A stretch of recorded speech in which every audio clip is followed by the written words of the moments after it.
Linear differential equation with second order में जो हमारा सेकंड टॉपिक है वो क्या है, कंप्लीट सॉल्यूशन। यहाँ पे आप पहले थोड़ा सा कॉन्सेप्ट समझिएगा कि अभी तक हम जो सॉल्व कर रहे थे ऑक्सिलरी इक्वेशन निकालते थे, उससे हम y के वैल्यू निकाल लेते थे d के वैल्यू आने के बाद। वो हमारा क्या था, जो हमारा फॉर्म था वो simple F of D into में y इक्वल टू ज़ीरो की फॉर्म में दिया हुआ था। एफ ऑफ डी का मतलब जो हमारे d में इक्वेशन बनती थी वो, और y जो हम बाहर कॉमन लेते थे, और वो इक्वल टू क्या होता था हमारा, ज़ीरो के होता था। वहाँ पे जब ज़ीरो के इक्वल होता था तो हम ऑक्सिलरी इक्वेशन निकालते थे, वहाँ से हम y हटाते थे, एफ ऑफ डी को इक्वल टू ज़ीरो करके d की वैल्यू निकालते थे, और जैसे भी हमारे रूट्स आते थे उसके अकॉर्डिंग हम क्या करते थे, y को डिफाइन करते थे। ये जो पूरा प्रोसेस हमारा होता था अभी तक, जिसमें हम y की वैल्यू को निकालते हैं, उसको हम क्या कहते हैं, उसको हम कहते हैं कॉम्प्लीमेंट्री फंक्शन। अब हमारा क्या होगा, जो नेक्स्ट हमारा टाइप है उसमें क्या होगा कि एफ ऑफ डी इंटू में y इक्वल टू हमें क्या दिया होगा, x की फॉर्म में दिया होगा। मतलब इक्वल टू ज़ीरो ना होके हमें वो क्या दिया होगा, इक्वल टू x की फॉर्म में दिया होगा। जब हमें इक्वल टू x की फॉर्म में दिया होगा तो कॉम्प्लीमेंट्री फंक्शन वाला सारा काम तो हमें करना ही करना है। मतलब हमें ऑक्सिलरी इक्वेशन निकालनी है, इक्वल टू ज़ीरो करना है उसे, उसके बाद d की वैल्यू निकालनी है, एंड देन y की वैल्यू निकालनी है according to their roots. But उसके बाद हमें क्या करना है, उसके बाद हमें इसमें पर्टिकुलर इंटीग्रल भी निकालना होगा, जो कि डिफरेंट डिफरेंट केसेस में हमारा अलग होगा। मतलब जैसे जैसे हमारी x की वैल्यू चेंज होती जाएगी, हमारा पर्टिकुलर इंटीग्रल निकालने का जो मेथड है वो भी चेंज होता जाएगा। इसमें बहुत सारे हमारे क्या होंगे, केसेस होंगे, जिसके थ्रू हमें क्या करना होगा, पर्टिकुलर इंटीग्रल को निकालना होगा। और जैसे ही हम पर्टिकुलर इंटीग्रल निकाल लेंगे, हम गिवन डिफरेंशियल इक्वेशन जो हमें होगा उसका हम क्या कर लेंगे, कंप्लीट सोल्यूशन निकालेंगे। और कंप्लीट सोल्यूशन निकालने के लिए जो हमारा फॉर्मूला होता है वो होता है complementary function plus particular integral. मतलब जो भी हमने पहले ऑक्सिलरी इक्वेशन को सॉल्व करके निकाला हमारा वो, प्लस जो हम पर्टिकुलर इंटीग्रल निकालेंगे गिवन अपने डिफरेंशियल इक्वेशन के लिए, वो दोनों का एडिशन क्या होगा, हमारा कंप्लीट सॉल्यूशन होगा फॉर द क्वेश्चन। अब यहाँ पे आप समझिएगा कि क्या होता है आपका, कि जब हम पर्टिकुलर इंटीग्रल निकालते हैं इस टाइप में, एफ ऑफ डी इंटू में y इक्वल टू एक्स की फॉर्म में हमें अगर पर्टिकुलर इंटीग्रल निकालना है, तो जो भी हमारा d का फंक्शन होगा उसको हम क्या करेंगे, 1/fd की फॉर्म में लिखेंगे। इस बात को आप ध्यान से समझिएगा। जो भी मेरा d का फंक्शन होगा उसको मैं क्या करूँगी, डिनोमिनेटर में लिखूँगी। 1 डिनोमिनेटर में मेरा वो फंक्शन होगा, इंटू में जो मेरा इक्वल टू में x होगा वो मेरा क्या आ जाएगा, उसके इंटू में आ जाएगा। यहाँ तक समझने सबको आया। इसके बाद नेक्स्ट आपको क्या करना है, थोड़े से दो चार टर्म्स आपको समझनी है कि अगर कहीं पे सिर्फ 1/d इंटू में x की सिचुएशन बन रही है, मतलब आपका डिनोमिनेटर में सिर्फ d आ रहा है और x में कोई फंक्शन आपका दिया है, तो 1/d का आपका यहाँ पे सिंपल मतलब होगा इंटीग्रेशन ऑफ x। हम सिंपल उस x का क्या कर देंगे, इंटीग्रेशन। अब यहाँ पे अगर कोई मेरा फॉर्म बन रहा है, वो बन रहा है 1/d माइनस अल्फ़ा के फॉर्म में बन रहा है, ठीक है। 1/d माइनस अल्फ़ा इंटू में x बन रहा है। तो इसको सॉल्व करने का जो मेरा प्रोसीजर होता है वो होता है e की पावर अल्फ़ा x। अगर यहाँ पे ध्यान रखिएगा d में अल्फ़ा क्या है मेरा, नेगेटिव, तो यहाँ पे पहले मेरा अल्फ़ा क्या आ रहा है, पॉजिटिव। e की power alpha x integration e की power minus alpha x into में जो मेरा x यहाँ पे दिया हुआ वो dx। और इसमें मैं क्या करूँगी, अंदर जो e की power minus alpha x into में x जो मेरा दिया हुआ है, इसको मैं सिंपली क्या करूँगी, इंटीग्रेट करूँगी, और मेरा जो भी आएगा वो क्या हो जाएगा, मेरा इसके लिए आंसर हो जाएगा। अब मेरा थोड़ा केस समझिएगा कि अगर जो x का फंक्शन दिया हुआ है, यहाँ पे x जो दिया हुआ है वो क्या क्या है, अगर वो एक्सपोनेंशियल है तो क्या करते हैं, ट्रिग्नोमेट्रिक है तो क्या करते हैं, इसमें मेरे पास डिफरेंट डिफरेंट केसेस हैं। जैसे कि आप यहाँ पे समझिएगा कि अगर 1/fd, मैं जब पर्टिकुलर इंटीग्रल निकाल रही हूँ तो मैंने फंक्शन को 1/fd किया, और जो मेरा x का फंक्शन दिया हुआ है वो दिया हुआ है e की पावर ax दिया हुआ है। तो इस केस में हम जब पर्टिकुलर इंटीग्रल निकालते हैं तो हम क्या करते हैं, d की जगह पे हमें क्या करना होता है, a रखना होता है, और हम उसको सिंपली सॉल्व कर लेते हैं, और e की पावर ax मेरा वहीं का वहीं रहता है, उसको हम छेड़ते नहीं है। मतलब 1/fd की जगह पे a रखा हमने, नीचे डिनोमिनेटर में पूरे में जहाँ जहाँ d होगा वहाँ मैंने a की वैल्यू जो भी मेरी होगी कांस्टेंट है, मतलब 2 3 कुछ ना कुछ होगा वो आपने यहाँ पे रखना है, और सिंपल उसको आपने क्या किया है, सॉल्व करना। बस ये ध्यान रखना कि जो एफ ए है आपका वो कैसा होना चाहिए, नॉन ज़ीरो होना चाहिए। तो ये मेरा क्या हो जाएगा, पर्टिकुलर इंटीग्रल हो जाएगा। बट अगर मेरा एफ ए जो है वो ज़ीरो के इक्वल आ जाता है, यह समझिएगा इस चीज़ को ध्यान से, कि अगर मेरा एफ ए क्या है वो ज़ीरो के इक्वल आ रहा है, तो उस केस में आपने क्या करना है, एक्स में मल्टीप्लाई करना है इस पूरी टर्म को, x से मल्टीप्लाई करना है और जो एफ डी का आपका जो फंक्शन डिनोमिनेटर में है उसको डिनोमिनेटर में ही क्या करना है, डिफ्रेंशिएट करना है। दैट मीन्स कि अगर नीचे सपोज डी स्क्वायर लिखा हुआ है तो आप उसको डिफ्रेंशिएट करके यहाँ पे क्या कर देंगे, 2d कर देंगे और e की पावर ax आप एज इट इज़ रखेंगे। इसके बाद डिफ्रेंशिएट करने के बाद जो टर्म आएगी वहाँ पे अगर आपका d बचता है तो दोबारा से आपने क्या करना है, उस d की जगह पे a रख देना है और उसको आपने क्या करना है, सॉल्व करना है। और ये मेरा प्रोसेस तब तक चलता जाएगा जब तक मेरा डिनोमिनेटर जो है वो नॉन ज़ीरो नहीं होता।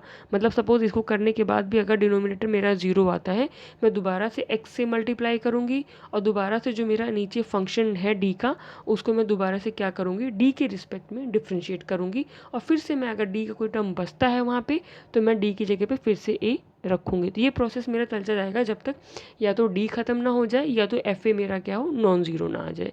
मैं फिर से बता रही हूँ, इस चीज़ को समझिएगा कि अगर केस ऑफ फेलियर आता है तो फंक्शन में मुझे x का मल्टीप्लाई करना है यहाँ स्टार्टिंग में और उसके बाद डिनोमिनेटर में जो भी टर्म है उसको डिफ्रेंशिएट करना है विद रिस्पेक्ट टू d। अगर d की कोई टर्म बचती है डिफ्रेंशिएट करने के बाद तो वहाँ पे मैंने d की जगह पे दोबारा से a रखना है, तो वो मेरा क्या होगा, नया particular integral of the given function. ये तो हो गया मेरा e की पावर ax के लिए।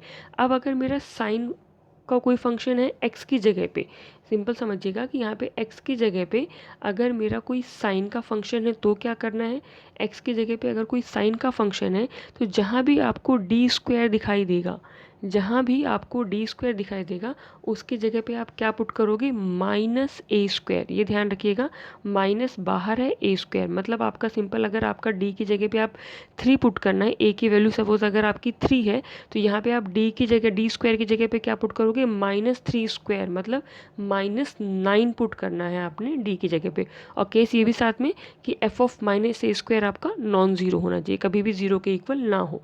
फिर नेक्स्ट अगर कॉस ए एक्स है उसमें भी सेम डी स्क्वायर की जगह पे आपने क्या करना है, माइनस ए स्क्वायर ही पुट करना है और F of minus A square क्या होना चाहिए, आपका नॉन जीरो होना चाहिए। केस ऑफ फेलियर में वही सेम जैसा हमने e की पावर ax में किया था, अगर केस ऑफ फेलियर होता है तो मैंने क्या करना है, x से मल्टीप्लाई करना है और डिनोमिनेटर को d की रिस्पेक्ट में क्या करना है, डिफ्रेंशिएट करना है। और उसके बाद अगर डी स्क्वायर का कोई टर्म बनता है तो वहाँ पे डी स्क्वायर की जगह पे माइनस ए स्क्वायर पुट करना है, और नहीं बनता तो मैं उसमें क्वेश्चन के अकॉर्डिंग चेंज होगा। अगर वहाँ पे कोई मेरी टर्म ऐसी बनती है जिसको मैं रैशनलाइज भी कर सकती हूँ, अगर d -4 बच रहा है तो मैं d+4 से ऊपर नीचे मल्टीप्लाई और डिवाइड करके मैं उसको रैशनलाइज करके भी सॉल्व कर सकती हूँ, या जैसा भी होगा वो क्वेश्चन के अकॉर्डिंग हमारा जो है चेंज होता रहेगा। सेम मेरा कॉस के साथ में है, अगर केस ऑफ फेलियर होता है तो x का आपने क्या करना है, मल्टीप्लाई करना है और वही सेम डिनोमिनेटर को क्या करना है, आपने d के रिस्पेक्ट में डिफ्रेंशिएट करना है। और साइन ax और कॉस ax जो टर्म है वो मेरी राइट हैंड साइड पे एज इट इज़ लिखी रहेगी, उसको मुझे हटाना नहीं है। यहाँ पे आप क्वेश्चन के थ्रू समझिएगा। ये देखिएगा आपका क्वेश्चन है D square Y upon D X square -3dy/dx plus 2y equal to E की पावर 2x। अब इसमें अगर मैं सिंपल ऑक्सिलरी इक्वेशन निकालती हूँ जैसे पीछे किया, D square -3d + 2 equal to 0, D की मेरी दो वैल्यूज़ आ गई दैट इज़ 2 और 1, तो मेरा कॉम्प्लीमेंट्री फ्रैक्शन क्या आ गया मेरा, y इक्वल टू c1 ई की पावर 2x प्लस c2 ई की पावर x, जो कि सिंपल हमने पहले स्टार्टिंग में किया था। अब मैं अगर पर्टिकुलर इंटीग्रल निकालती हूँ, सबसे पहला काम क्या है, जो भी मेरा d का फंक्शन है एफ डी मतलब डी स्क्वायर -3d + 2, उसको मुझे 1 अपॉन में लिखना है। तो मैंने देखिए 1 अपॉन डी स्क्वायर -3d + 2 ई की पावर 2x की फॉर्म में इसको लिखा। अब d की जगह पे आपको क्या पुट करना है, 2 पुट करना है। ई वाले फंक्शन में मुझे d की जगह पे 2 पुट करना होता है, तो मैंने जब पुट किया तो d की जगह पे 2 पुट करने पे डी स्क्वायर का क्या हो गया 4, 3 इंटू में 2 करेंगे तो 6 + 2, तो ये मेरा क्या हो गया, देखिए 4 + 2 6, 6 - 6 क्या हो गया 0, मतलब मेरा क्या बन गया, केस ऑफ फेलियर। जैसे ही मेरा केस ऑफ फेलियर बनता है मैंने क्या करना है, इस फर्स्ट इक्वेशन में x से मल्टीप्लाई करना है और डिनोमिनेटर को क्या करना है, d के रिस्पेक्ट में डिफ्रेंशिएट करना है। तो मैंने ऊपर x का मल्टीप्लाई किया और जब मैं डिनोमिनेटर को d के रिस्पेक्ट में डिफ्रेंशिएट कर रही हूँ तो मेरा क्या आ रहा है, मेरा आ रहा है 2d, डी स्क्वायर का 2d और -3d का मेरा क्या आ गया 3। इसके बाद आप देखिए क्या किया, मैंने दोबारा से d की जगह पे x की वैल्यू में a की वैल्यू क्या है मेरी 2 है, तो मैंने दोबारा से d की जगह पे 2 रखा, तो क्या हो गया 4 - 3 और मेरा क्या हो गया 1, मतलब जो मेरा पर्टिकुलर इंटीग्रल आया वो क्या आया, x e की पावर 2x। अब मुझे जो कंप्लीट सोल्यूशन लिखना है वो मेरा क्या हो जाएगा, complementary function plus particular integral, मतलब c1 e की power 2x plus c2 e की पावर x प्लस मेरा पर्टिकुलर इंटीग्रल x e की पावर 2x, ये क्या हो जाएगा, मेरा सोल्यूशन हो जाएगा for the given differential equation this. Next इसमें आप समझिएगा, अगर मैं ये थोड़ा सा इम्पॉर्टेंट क्वेश्चन है। इसमें आपका मतलब ये जो आपका ई की पावर है और जो आपका कॉस है दोनों फॉर्मेट नहीं लगेगा। इसमें आपका मैंने जो स्टार्टिंग में आपको ये फॉर्मूला बताया था, ये वाला जो मेरा फॉर्मूला है ये अप्लाई होगा इस क्वेश्चन के ऊपर, जो कि बहुत ज़्यादा इंपॉर्टेंट है। इसको ध्यान से समझिएगा आप सारे। अगर मेरा लिखा है D square Y upon D X square plus 16y equal to क्या दिया हुआ है आपका सेक 4x दिया हुआ है। आप देखिए पहले इसको सिंबॉलिक फॉर्म में हमने लिखा, इसके बाद जब मैंने ऑक्सिलरी इक्वेशन बनाई D square plus 16 equal to 0, तो आप देखिए डी स्क्वायर इक्वल टू क्या आया -16, डी का वैल्यू क्या आ गया प्लस माइनस आयोटा 4। अब आप देख रहे हो कॉम्प्लेक्स है तो आपको पता है अल्फ़ा क्या है इसमें 0, क्योंकि मैंने बताया था कि अगर अल्फ़ा प्लस आयोटा बीटा की फॉर्म में होता है तो हम क्या लिखते हैं ई की पावर अल्फ़ा एक्स फिर bracket start cos beta x plus iota sine beta x C1 C2 के साथ में। बट यहाँ पे आप देखिए क्योंकि अल्फ़ा की टर्म है ही नहीं, सिर्फ आयोटा की टर्म है आपकी, तो हम क्या लिखेंगे सिंपल y जो आ गया कॉम्प्लीमेंट्री फंक्शन मेरा क्या आया C1 cos 4x plus C2 sign 4x। अब जब मैं पर्टिकुलर इंटीग्रल निकालती हूँ यहाँ पे आप समझिएगा, तो मैंने देखिए लिखा डी स्क्वायर प्लस 16 सेक 4x। अब मेरे को कॉस और साइन के लिए फॉर्मूला पता है पर मुझे सेक के लिए कोई फॉर्मूला नहीं पता है, तो मैं यहाँ पे उसी मेथड को अप्लाई करूँगी जो मेरा सुटेबल होगा। तो मैंने क्या किया 16 को मैंने लिखा 4 आयोटा का स्क्वायर माइनस साइन के साथ, क्योंकि आयोटा का स्क्वायर क्या हो जाएगा मेरा +1 मतलब आयोटा का स्क्वायर क्या हो जाएगा मेरा -1 और माइनस जो बाहर है माइनस अंदर माइनस माइनस क्या हो जाएगा मेरा प्लस, और 4 का स्क्वायर क्या हो जाएगा 16। अब यहाँ पे मैंने क्या किया डी स्क्वायर माइनस 4 आयोटा के बाद में इसमें ए स्क्वायर माइनस बी स्क्वायर लगाया, इसको लिख दिया डी प्लस 4 आयोटा इंटू में डी माइनस 4 आयोटा। फिर मैंने पार्शियल फ्रैक्शन किया और इसको मैंने लिख दिया 1 upon D minus 4 iota minus 1 upon D plus 4 iota. और यहाँ पे क्या आ गया 1 अपॉन 8 आयोटा आपका बाहर मल्टीप्लाई में आएगा, जब आप पार्शियल फ्रैक्शन करके करेंगे तो आपका यही आएगा। फिर सिंपल मैंने क्या किया सेक 4x को अंदर सबके साथ में देखिए यहाँ पे मल्टीप्लाई कर दिया। अब आप इसको समझिएगा ये किस फॉर्म में हो गया, ये हो गया 1 upon D minus alpha into में X minus 1 upon D plus alpha into में एक्स की फॉर्म में हो गया। तो मेरा फॉर्मूला क्या था ई की पावर अल्फ़ा एक्स, ये वाला ई की power alpha X integration E की power minus alpha X into में एक्स डी एक्स होता है। तो मेरा यहाँ पे देखिए सिंपल मैंने वही किया कि क्या लिखा ई की पावर अल्फ़ा, अल्फ़ा क्या है मेरा 4 आयोटा, ई की पावर आयोटा 4x इंटू में ई की पावर माइनस आयोटा 4x सेक 4x को मैंने क्या लिखा कॉस 4x dx लिख दिया। और सिमिलरली यहाँ पे मैंने सेम चीज़ किया, यहाँ पे क्योंकि प्लस 4 आयोटा था इसलिए मेरा यहाँ पे बाहर क्या आ गया माइनस 4 आयोटा x और अंदर क्या आ गया प्लस आयोटा 4x अपॉन में सेक 4x को मैंने लिख दिया नीचे कॉस 4x। अब यहाँ पे आप समझिएगा कि ई की पावर अगर कुछ भी आपको लिखा है ई की पावर आयोटा एक्स, तो इसका जो फॉर्मूला होता है वो होता है आपका cos x plus iota sine x होता है। ये फॉर्मूला होता है आपका ई की पावर आयोटा एक्स के लिए। अब अगर ई की पावर आयोटा ए एक्स लिखा हुआ है यहाँ पे, तो यहाँ पे क्या हो जाएगा आपका cos A x plus iota sine A x हो जाएगा। तो यहाँ पे देखिए क्या है ई की पावर माइनस इंटीग्रेशन के अंदर, बाहर का भी हमें कोई मतलब नहीं है, इंटीग्रेशन के अंदर हमें क्या दिया हुआ है ई की पावर माइनस आयोटा 4x दिया हुआ है। तो मैंने इसको लिखा कॉस 4x, अगर ये माइनस हो तो यहाँ पे साइन मेरा क्या हो जाएगा माइनस का हो जाएगा। तो मैंने यहाँ पे क्या लिखा cos 4x minus iota sine 4x। Similarly इसके लिए मैंने यहाँ पे क्या लिखा cos 4x plus iota sine 4x। फिर मैंने क्या किया जो मेरा कॉस 4x था उसको मैंने सेपरेट कर लिया, cos 4x upon cos 4x 1 और sign 4x upon cos 4x क्या हो गया मेरा टेन 4x। सिमिलरली मेरा इसमें प्लस साइन के साथ में ये आ गया। अब आपको क्या करना है बस इंटीग्रेट करना है और कुछ नहीं। इंटीग्रेट किया 1 का इंटीग्रेशन किया मेरा आ गया x, जो बाहर की टर्म है उसको मैंने एज इट इज रखनी है, उसको कोई छेड़छाड़ नहीं करी।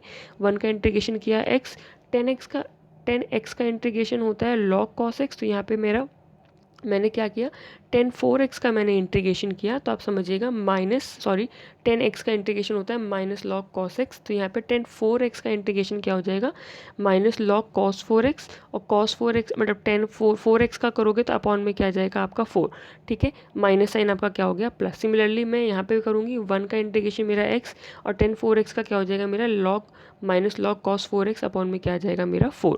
बस अब इसके बाद मैंने क्या किया है जो आयोटा 4x अब अंदर मल्टीप्लाई किया, मैंने x वाली टर्म्स को एक साथ कर लिया और कॉस वाली जो मेरी लॉग के साथ में टर्म है उनको एक साथ कर लिया। सबको अंदर मल्टीप्लाई करने के बाद x कॉमन लिया, तो देखिए यहाँ से e की पावर आयोटा 4x, यहाँ पे e की पावर माइनस आयोटा 4x इधर आ गया। यहाँ से आयोटा बाई 4 लॉग को 4x मैंने अगर बाहर ले लिया तो क्या आ गया e की पावर आयोटा 4x ये वाला, और यहाँ से क्या आ जाएगा e की power minus iota 4x minus minus ये क्या हो गया मेरा प्लस हो गया।